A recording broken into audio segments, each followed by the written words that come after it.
Hello दोस्तों, आपको पता होगा कि ह्यूमन इवोल्यूशन यानी कि डार्विन थ्योरी और विष्णु जी के अवतार है उनमें एक कोइंसिडेंट है। डार्विन थ्योरी के अनुसार ह्यूमन इवोल्यूशन की जो शुरुआत हुई थी वो पानी में हुई थी और भगवान विष्णु जी का जो पहला अवतार था वो भी पानी में ही यानी कि वो मत्स्य था।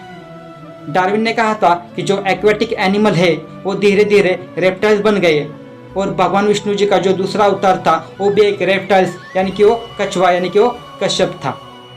अगली स्टेज में रेप्टाइल्स मैमल की तरफ आगे बढ़ रहे थे, वही और भगवान विष्णु जी ने वराह रूप धारण किया कि जो एक मैमल्स को ही रिप्रेजेंट करता है। मैमल्स के बाद आते हैं एप्स। एप्स है कि जो आधा मानव और एक आधा एनिमल था, कि जो भगवान विष्णु जी के नरसिंह रूप को रिप्रेजेंट करता है कि नरसिंह रूप भी एक आधा मानव और एक आधा एनिमल ही था। फिर आगे चलकर एप्स ने मानव का रूप धारण किया, वही और भगवान विष्णु जी ने पूर्ण वामन रूप यानी कि एक पूर्ण मानव रूप का एक धारण कर लिया था। फिर आ गए परशुराम कि जिनके हाथ में एक कुल्हाड़ी है कि जो ह्यूमन के डिस्कवरी को रिप्रेजेंट करते हैं।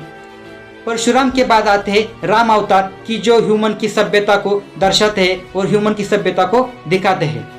और अंत में आते हैं कृष्ण अवतार कि जो आज के ह्यूमन इंटेलिजेंट को यानी कि आज का जो मानव है उनको दिखाता है